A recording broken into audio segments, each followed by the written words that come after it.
નમસ્કાર વિદ્યાર્થી મિત્રો, આજના વિડીયોની અંદર આપણે ધોરણ 10 વિષય ગુજરાતીનું દ્વિતીય વાર્ષિક પરીક્ષા 2026 માટેના મોસ્ટ એમપી પેપરનું તમને સોલ્યુશન કરાવીશું તથા કયા કયા પ્રશ્નો તમારા માટે અગત્યના છે, કયા કયા પાઠ્યપુસ્તકના મોટા પ્રશ્નો પૂછ્યા છે એ પણ હું તમને બતાવીશ, જેના તમારે સ્ક્રીનશોટ લઈ અને એકવાર તૈયાર કરી નાખવાના છે. ઓકે મિત્રો, તો વિડીયોને અંત સુધી જરૂરથી જોજો, તમારા બીજા મિત્રોને શેર કરજો અને આવા ઉપયોગી વિડીયો માટે આપણી ચેનલને સબસ્ક્રાઈબ કરી દેજો. પહેલાં આપણે વિભાગ એ, પછી વિભાગ બી, પછી વિભાગ સીમાં કયા કયા વ્યાકરણ વિભાગમાં કયા કયા પ્રશ્નો આવે છે એ બધું જ તમને બતાવીશું. તો પહેલાં આપણે શરૂ કરીશું વિભાગ એથી, જેમાં પહેલું જે આપણે કૃતિ આપેલ છે ને એનો સાહિત્ય પ્રકાર શું થાય છે, મતલબ એના લેખક કોણ છે. હવે જો કૃતિ આપેલ છે ડાંગવનો અને, તો એનો લેખક થશે મિત્રો બીજા નંબરમાં જે આપેલ છે મહેન્દ્રસિંહ પરમાર. ઓકે, એના મહેન્દ્રસિંહ પરમાર લેખક થશે.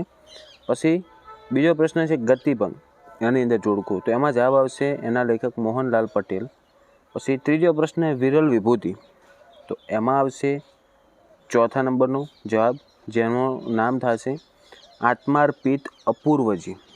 પછી ચોથા નંબરનો પ્રશ્ન કે ઘોડીની સ્વામી ભક્તિ, તો આના લેખક હતા જોરાવરસિંહ જાદવ. ઓકે, તો ક્રમ મુજબ પહેલામાં બીજું, બીજામાં ત્રીજું, ત્રીજામાં ચોથું અને ચોથામાં પાંચમું, આ રીતનું જોડકું આવશે. પછી બની અંદર આપણે કાઉન્સમાં વિકલ્પ આપેલા છે ને એમાંથી સાચો જવાબનો ખાલી જગ્યા લખવાની હતી. અને પાંચમો પ્રશ્ન છે એમાં જે જવાબ આવશે શ્રીમદ રાજચંદ્ર, જે પહેલું દેખાય એનો જવાબ થશે. બીજો છઠ્ઠો પ્રશ્ન છે મનીષાના પપ્પા ખાલી જગ્યા હતા, તો એમાં આવશે જવાબ શિકારી. પછી સાતમો પ્રશ્ન આંબા પટેલની ઘોડીની ચાલ, તો એમાં જવાબ આવશે મિત્રો રેવાલ હતી. આઠમામાં એક વખત નીકળ્યો તો ડાંગીઓનું મોટું ખાલી જગ્યા સામે મળ્યું, તો એમાં મિત્રો જવાબ થાય સરઘસ. બરાબર, આગળ તમારા પ્રશ્નોના જવાબ લખવાના હતા. હવે વિભાગ બીની અંદર આપણે જઈશું, જેમાં ફરી તમારે જોડકા હતા.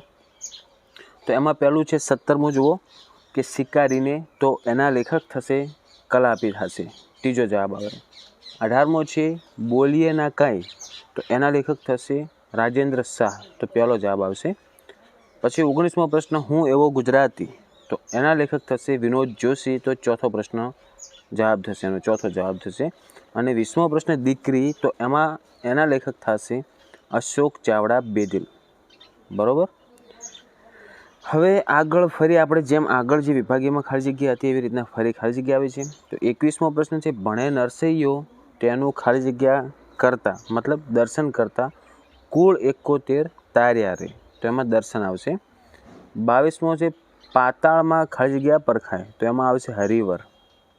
23મો ગરીબની સ્ત્રીની ચૂંદડી એના ખાલી જગ્યા સુધી રહે છે, તો લગ્ન આવશે.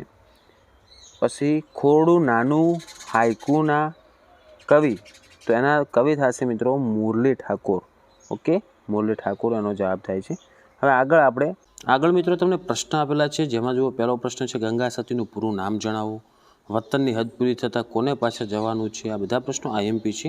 પછી 27મો છે ઉછરે છે રોજ કાયમથી ફડકમાં દીકરી, એમ કવિ શા માટે કહે છે.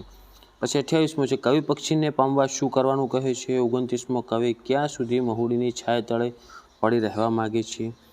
પછી આગળ 10-12 વાક્યોમાં, એટલે કે મોટા મોટા પ્રશ્નો, જે એક પ્રશ્ન હશે તમારે 3 ગુણનો, એનું પણ સોલ્યુશન કરવાનું છે, અથવા તમે એનું તૈયારી કરી નાખજો, સ્ક્રીનશોટ લેજો. 30મો પ્રશ્ન છે નરસિંહ મહેતાએ વર્ણવેલા વૈષ્ણવજનના લક્ષણો જણાવો.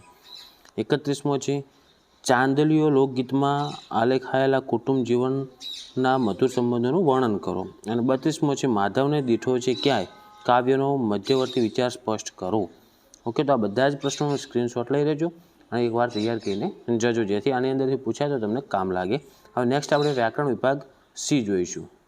હવે વિભાગ સીમાં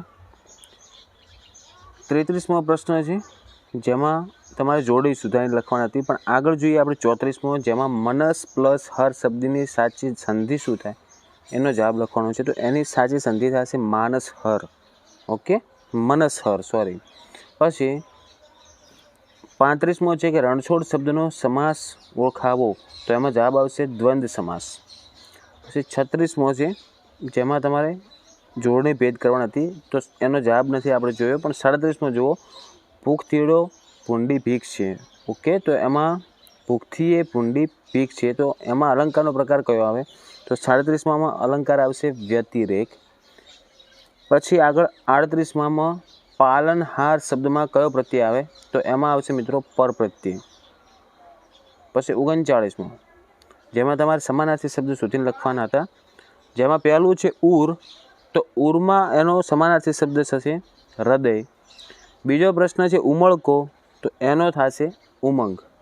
ઓકે, તો મિત્રો આજે આપણે આટલું જ સોલ્યુશન કર્યું છે. જે વિદ્યાર્થીઓને પેપર બાકી હોય તેમને હું ખાસ વિનંતી કરું છું કે તમે આના સ્ક્રીનશોટ લઈને તૈયારી કરી નાખજો, કારણ કે આ પ્રશ્ન તમારા માટે ખૂબ જ IMP કહેવાય. ભાગ ડીમાં જુઓ, જે અર્થ વિસ્તાર આપેલા છે એનો પણ સ્ક્રીનશોટ લઈ રહેજો. પછી તમારે નિબંધ લખવો હોય તો એનો પણ તમે સ્ક્રીનશોટ લઈ રહેજો. તો વિદ્યાર્થી મિત્રો, આ હતું આપણે દ્વિતીય વાર્ષિક પરીક્ષા 2026 માટે ધોરણ 10 વિષય ગુજરાતીનું મોસ્ટ MP પેપર. આ પેપર મુજબ તમે અમુક પ્રશ્નો તથા વ્યાકરણ તૈયાર કરીને જજો, તમને ઘણો બધો ફાયદો થશે. આશા રાખું છું મિત્રો કે વિડીયો તમને ઉપયોગી બન્યો છે. તો વિડીયોને લાઇક કરો, આવા ઉપયોગી વિડીયો માટે આપણી ચેનલને સબસ્ક્રાઈબ કરો, તમારા જેટલા પણ મિત્રો છે દરેકને શેર કરી દો. આપણે મળીશું મિત્રો આપણે નેક્સ્ટ વિડીયોમાં. Thank you so much for watching my videos. Thank you so much.